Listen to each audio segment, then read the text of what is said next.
সংগ্রামী বন্ধুগণ, প্রথম আলো তার সাংবাদিকতা পেশায় সে একটা কথা বলে যে এডিটোরিয়াল সিস্টেম, যে এক একজনের এডিটোরিয়াল সিস্টেম এক এক রকম থাকে, সেই এডিটোরিয়াল সিস্টেমে প্রথম আলো একটু ভিন্ন রকম। এখন আপনারা দেখতে থাকবেন যে মিডিয়া হচ্ছে আসলে একটা বাজার। পৃথিবীতে সবচেয়ে উন্নত বলেন, শক্তিশালী বলেন, সেই বাজারটা হচ্ছে মিডিয়া। আসলে মিডিয়া আমরা কি করি, দিন শেষে তার যে দর বা তার যে কলাম, সে কলামের বিনিময়ে সে একটা অর্থ উপার্জন করে। এখন এই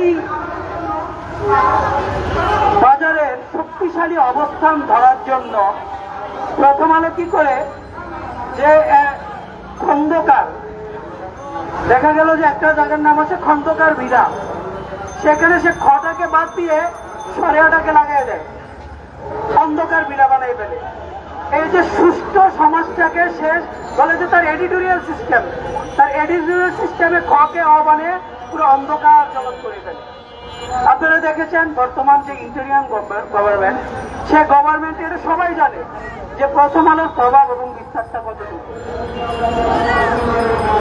এই প্রথম আলোর এই ধরনের মন মানসিকতার জন্য গণমাধ্যম যে শব্দটা, যেই মানুষের জনমাধ্যম হওয়ার, জনগণের জন্য যে গণমাধ্যম, সেটা কিন্তু আর জনমাধ্যম নাই, গণমাধ্যম নাই, সেটা হয়ে গেছে মাফিয়া মাধ্যম। এই যে মাফিয়াকরণের মাধ্যমে প্রথম আলো বাংলাদেশকে নিয়ন্ত্রণ করছে, ডেইলি স্টার বাংলাদেশকে নিয়ন্ত্রণ করছে, এই যে তাদের সিন্ডিকেট, এই সিন্ডিকেটকে যদি আমরা অচিরেই যদি দমন না করতে পারি, তাহলে বাংলাদেশের কাঙ্ক্ষিত যেই জুলাই আগস্টের যে আন্দোলনের যে রক্তস্রোত, যেই রক্তের বিনিময়ে 5 আগস্ট, সেই 5 আগস্টের মূল প্রতিপাদ্য কখনো আপনার উদ্ধার হবে না। ইন্নাল হামদুলিল্লাহ, আসসালাতু ওয়াসসালামু আলা ইবনে আব্দুল্লাহ সাল্লাল্লাহু আলাইহি ওয়াসাল্লাম। রব্বে কারীমের দরবারে লক্ষ কোটি কৃতজ্ঞতা জ্ঞাপন করছি। হে বিশ্বের মালিক, আজকে আমাদেরকে অত্যন্ত ভারাক্রান্ত হৃদয় নিয়ে আমাদের ভাই বোন যারা ফিলিস্তিনে নির্যাতিত হচ্ছে, সেই মুহূর্তে আমরা এখানে দাঁড়িয়ে বাংলাদেশে নির্যাতিত মুসলিমদের পক্ষে আমরা এখানে দাঁড়িয়েছি। প্রিয় সংগ্রামী উপস্থিতি, আমাদের বার্তা স্পষ্ট।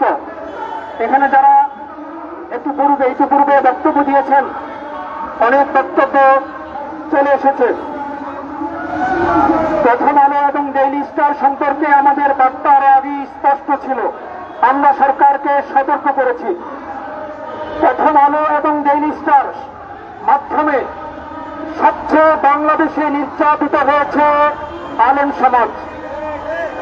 এই গত 17 বছরে ফ্যাসিস্ট হাসিনার আমলে বাংলাদেশের ওলামা সমাজ এবং তোলাবাদেরকে জঙ্গি তকমা লাগিয়ে যেভাবে উপস্থাপন করা হয়েছে, উপস্থাপন করে কারাগারের অন্ধকারের প্রকোষ্ঠে রেখে তাদেরকে মৃত্যু দিকে ঢেলে দিয়েছে। আমরা জেনেছি এখনো আমাদের অনেক ভাই কারাগারের অন্ধকারের প্রকোষ্ঠে বিরাতিপাত তাদের জীবন চলছে। প্রিয় ভাই বন্ধুগণ, আমাদের এক ভাই ফরাদি নামক এক ভাই শাহবাগে যখন গণজাগরণ মঞ্চের নামে যারা রাসূল সাল্লাল্লাহু আলাইহি ওয়াসাল্লামের বিরুদ্ধাচরণ করেছে, তাদের বিরুদ্ধে যখন লেখালেখি করেছে, ফরাদি নামক যে আমাদের ভাই, তাকে তখন জঙ্গি তকমা দিয়ে আজকে দীর্ঘ 17 বছর, দীর্ঘ 13 বছর বা 11 বছরের মতো তাকে অন্ধকারের কারাগারে তাকে নিক্ষিপ্ত করা হয়েছে। এখনো পর্যন্ত সেই কারাগারে আছে। কিন্তু আমাদের দুঃখ যে তাকে আমরা এখনো মুক্ত করতে পারিনি। প্রিয় উপস্থিতি, এই প্রথম আলো এবং ডেইলি স্টার ফ্যাসিস্ট হাসিনার আওয়ামী লীগকে পুনর্বাসন করার জন্য চেষ্টা চলছে। তারা এই বাংলাদেশের জন্য হুমকি। কাজেই দারুল মাফাসাদ আওলা মিন জালবিল মাসালিহ একটি ফতোয়ার মূলনীতি আছে, সুবিধার আগে অসুবিধা দূর করাচ্ছে। আমাদের বাংলাদেশ সংস্কার হবে, এটা আমাদের সুবিধা। কিন্তু এই সংস্কারের জন্য আজকের এই দিনে আমাদের প্রয়োজন প্রথম আলো এবং ডেইলি স্টারকে বর্জন করা।